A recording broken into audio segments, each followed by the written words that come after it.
در برنامه اخباری آزادی از حادثه های اخیر جهان و تاجیکستان خواهیم گفت. سلام بیننده عزیز، امروز 28 مارس است. توجه کنید به محتوای برنامه. رستم امامعلی رئیس شهر دوشنبه بار دوم و با 100% آوازها عضو مجلس ملی شد. پرزیدنت آمریکا دونالد ترامپ در قصر سفید برای مسلمانان افطار تشکیل کرد. میخواهم به همه آنهایی که از ما بسیار پشتیبانی کردند سلام خود را برسانم. رمضان مبارک. دیمیتری مدویدوف طلب دارد که تقدیم شهروندی به مهاجران تفتیش و اقدام‌های ضروری اندیشیده شوند. باید اجازتنامه و سندهایی که به آنها دادند به اعتبار کرده شود و خود شهروند خارجی را از کشور بیرون کنند. رستم امامعلی رئیس شهر دوشنبه در جلسه یکجایی مجلس وکیلان خلقی شهر دوشنبه روز 28 مارس عضو مجلس ملی پالاتای بالایی پارلمان انتخاب شد. با جانبداری نامزدی و 100% وکیلان مجلس شهری آواز دادند. انتخابات اعضای مجلس ملی با فرمان رئیس جمهور امامعلی رحمان برپا می‌گردد. اعضای این پالاتای بالایی پارلمان از سوی مجلس‌های ولایتی و شهری دوشنبه انتخاب می‌شوند. پالاتای بالایی پارلمان 33 عضو دارد که 25 نفر آن از حساب 5 منطقه کشور و 8 نفر آن از سوی پرزیدنت تعیین می‌شوند. اکثر کرسی‌های مجلس ملی در اختیار حزب حاکم خلقی دموکراتی است. از سال 2020 رستم امامعلی شهردار دوشنبه و پسر پرزیدنت رئیس مجلس ملی است. طبق قانون اساسی تاجیکستان رئیس مجلس ملی شخص دوم تاجیکستان است و در صورت استعفا یا وفات پرزیدنت وکالت‌های او تا انتخابات به عهده رهبری پالاتای بالایی پارلمان می‌گذرد. مجلس ملی از صلاحیت‌های گسترده از جمله تصدیق قانون‌ها بغیر از قانون بودجه برخوردار است. منتقدان می‌گویند مجلس ملی تقریباً همه پیشنهادهای حکومت را بدون بحث قبول می‌کند. و در آستانه اولین جلسه سران اتحادیه اروپا و آسیای مرکزی که قرار است روز 3-4 اپریل در سمرقند برگزار گردد، حامیان حقوق از اروپا خواستند که موضوع مراعات حقوق انسان در کشورهای منطقه را مرکز توجه قرار دهند. دیدبان حقوق بشر یا هیومن رایتس واچ در یک بیانیه گفته است اتحادیه اروپا همکاری‌ها و مناسبت با کشورهای منطقه را تقویت می‌بخشد، اما در این همکاری‌ها موضوع حمایت از حقوق انسان و ولایت قانون بسیار مهم است. همکارم طاهر سفر این موضوع را بررسی کرد و قبل از برنامه از او درباره نشست و مراجعت سازمان حامی حقوق پرسیدم. نشست رهبران اتحادیه اروپا و 5 کشور آسیای مرکزی در پی مستحکم‌تر شدن همکاری‌های دو طرف و خصوص در این 3 سال جنگ روسیه در اوکراین صورت می‌گیرد. با نظرداشت اهمیت افزاینده منطقه در چشم اروپا، سازمان هیومن رایتس واچ و یا دیدبان حقوق بشر گفته است اتحادیه اروپا نباید مراعات حقوق انسان در کشورهای آسیای مرکزی را فراموش سازد، بلکه باید به آنها جداً رسیدگی کند. ایسکرا کیروا محقق سازمان نوشته است در 5 سال گذشته در کشورهای آسیای مرکزی از جمله تاجیکستان موردهای بسیار اضطراب‌انگیز زیر پا کردن حقوق مردم مشاهده شد. سرکوب اعتراضات در قزاقستان، در ولایت بدخشان تاجیکستان، در قرقلپاکستان ازبکستان و در سال 2022 باعث مرگ انسان‌های زیاد و به زندان انداختن خبرنگاران و فعالان حقوق شد. در تاجیکستان، قرقیزستان، قزاقستان و ازبکستان ژورنالیستان را برای اجرای وظیفه خود با اتهامات ساخته و شبهه برانگیز به سالهای طولانی زندان محکوم کردند.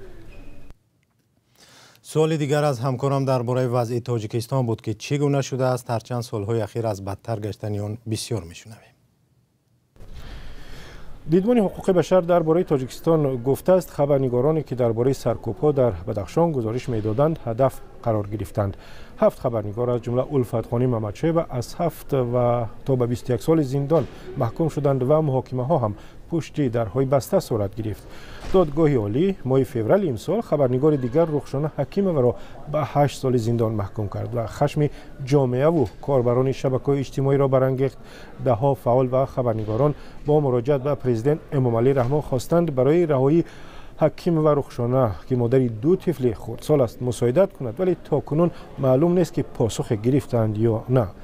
دیدبان حقوق بشر از پرونده پرسر و صدای سیاستمداران و منصبداران سابق مثل سید جعفر عثمانوف، همراخان ظریفی و شاکرجان حکیموف هم یادآور شده تاکید کرده است که آنها با گناه خیانت به وطن از 18 تا به 27 سال زندان محکوم شدند. از همکارم همچنین پرسیدم که تا کجا دعوت حامیان حقوق برای مراعات حقوق مردم در آسیای مرکزی شنیده می شود و حکومت‌های منطقه آنها را به اینابت می گیرند. اتحادیه اروپا با حکومت‌های آسیای مرکزی یا مشترک و یا با هر کشوری آن قرارداد و همکاری‌های زیاد دارد. اگر اقتصاد و تجارت یک بخش مهم این همکاری‌ها باشد، موضوع حقوق بشر هم معمولاً همچون یک بند گفتگوی مهم بین دو طرف یادآور می شود.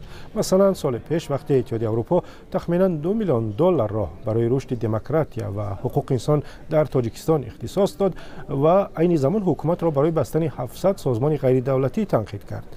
در اظهارات رسمی گفته می شد که این کار به نفع دموکراتی سازی جامعه در تاجیکستان نیست.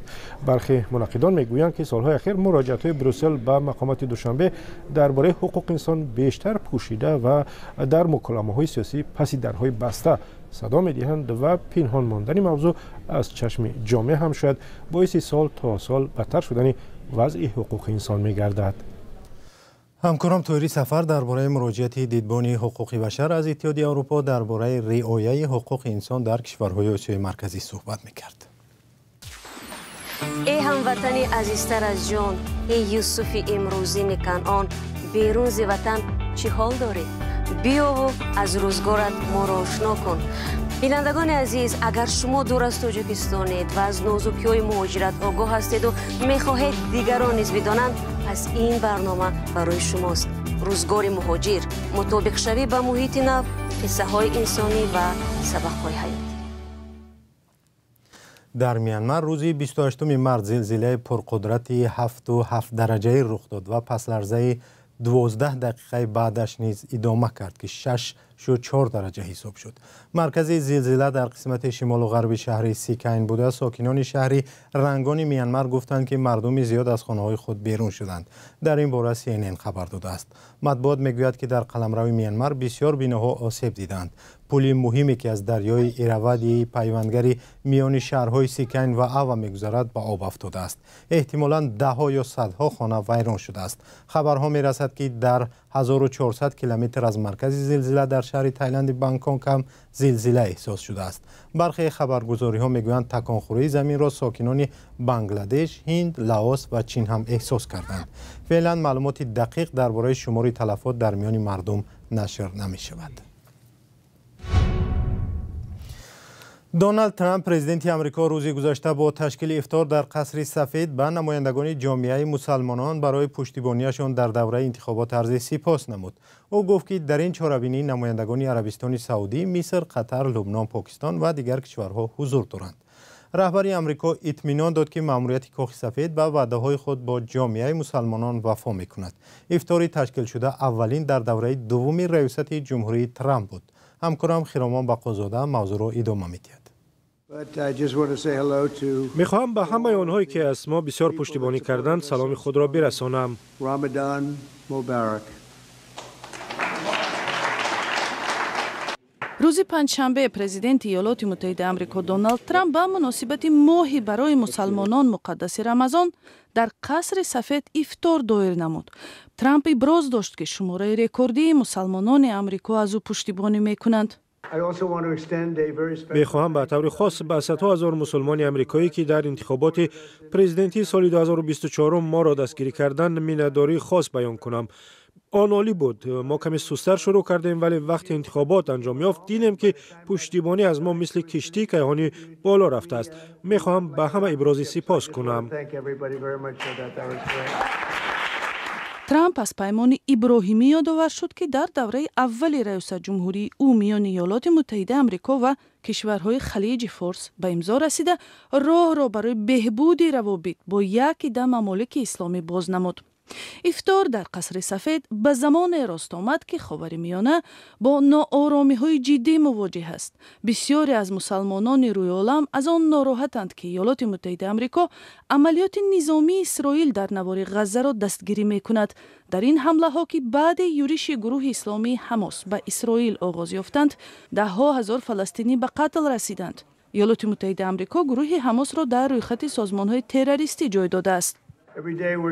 ما هر روز وعده هایمان در نزد جماعت مسلمان را اجرا میکنیم. مأموریت زیر رهبری من در تلاش‌های دیپلماتی دریافت صلح پایدار در خاورمیانه سهم میگیرد. بسیاری ها باور نداشتند که پیمان تاریخی ابراهیمی حاصل می شود. اکنون ما باز در پی تطبیق آن می شویم.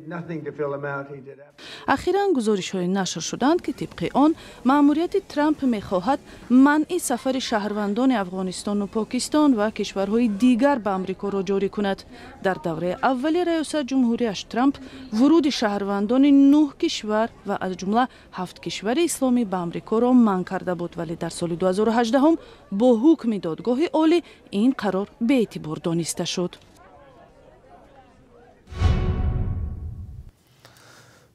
این دو برنامه رو با خبری از روسیه ادامه میدیم. دمیتری مدویدوف خواسته است تدبیرها درباره نسبت به شهروندان خارجی که مقام خود را در روسیه از راه غیرقانونی رسمی کردند پرزور کرده شود.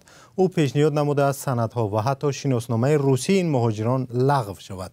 این در حالی است که بنا به اطلاع وزارت کارهای داخلی روسیه از اول سال 2025 ورودی بیش از 5000 مهاجر بر روسیه بنابر جریمه و نپرداختن مالیات و یا پیشنهاد معلومات بر دروغ منع گردیده است. شهلای گلخواجه گزارش می‌دهد.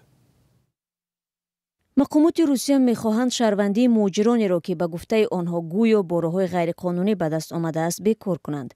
در این باره روز 27 مارت دمیتری مدویدوف معاون رئیس شورای امنیت در جلسه بین اداروی اظهار داشت. به گفته او مهاجرانی که با راه‌های غیرقانونی وجود گرفتند باید در برابر منصبدارانی که اسناد آنها را قبول کردند به جوابگری کشیده شوند. این در حالی است که شهروندی با اجرای شرط‌های معین بعد از تفتیش و مرحله‌های طولانی داده می‌شود. باید اجازتنامه و سندهایی که به آنها دادند به اعتبار کرده شود و خود شهروند خارجی را از کشور بیرون کنند. در مجموع اگر شهروندی روسیه را غیر قانونی گرفتند آن را نیز باید به اعتبار کنند. به گفته مدویدوف ماموران انتظامی روسیه مبارزه با مهاجرت غیرقانونی را تقویت دادند. سال گذشته دادستانی هنگام قانونی گردانی در کشور حدود 30,000 قانون شکنی را آشکار کرده است. مدویدوف تاکید نمود که مقامات باید در همه مرحله ها شروع از ثبت نام شهروندان خارجی، ضمن دادن پروانه اقامت و کار و در رفته سپاریدن امتحان زبان امکان سوء استفاده را از بین ببرند. این دعوت دمیتری مدویدوف در شرایط صدا می‌دهد که طبق معلومات وزارت کارهای داخلی روسیه در یک سال گذشته دریافت شهروندی این کشور تا حد نهایی دقیق‌ترش تا 45% کم شده است. بر پایه امور نوی این نهاد در سال 2024 همگی 209,000 نفر شناسنامه روسی گرفتند که پسترین نشان دهنده در 5 سال اخیر میباشد.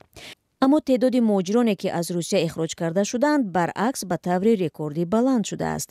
وزارت کارهای داخلی این روند را با پرزور کردن نظارت در ساحه مهاجرت ربط می‌دهند، ولی تحلیلگران در صحبت با نشریه کمیرسانت سبب را از جمله به حمله تروریستی در کراکوس و جلب شهروندان به جنگ اوکراین پیوند دادند. عین زمان در امور نشر کرده وزارت کارهای داخلی روسیه دیده می شود که در این مدت 1757 کس را از شناسنامه روسی محروم کردند. ماه آگوست سال 2024 رئیس جمهوری روسیه ولادیمیر پوتین قانون درباره ثبت نام حتمی حربی پس از گرفتن شهروندی روسیه را امضا کرد. رعایت نکردن این طلبات اساس برای محروم نمودن از شهروندی روسیه می‌گردد. این قانون اساساً به مهاجران از آسیای مرکزی داخل داشت. در پی همین قانون حالتهای زیاد بیکار کردن شهروندی زادگان تاجیکستان رسانه‌ای شد. یک خبر از تاجیکستان بخشیده به جشن بین المللی نوروز در قلعه مختیپه شهر استرافشان مسابقه گشتیگیری برگزار شد. در این مسابقه بین المللی پهلوانان از تاجیکستان، ازبکستان، قرقیزستان، ایران و روسیه اشتراک کردند. در سبقت زنان در وزن 57 کیلو گشتیگیری تاجیک اهلیه مومینووا که در فینال با ایرینا هوبولووای روسیگی پیروز شد با مدال طلا و جایزه مالی سرفراز گشت. در مسابقه مردان پهلوانان تاجیک در 3 وزن غالب آمدند. سپاس که ما را همراهی کردید. خبرهای از این بیشتر را در سامانه آزادی‌ارگ و صفحه‌های ما در فیسبوک، اینستاگرام، تیک تاک و تلگرام و یوتیوب ایکس پیدا کنید. خدا نگهدار.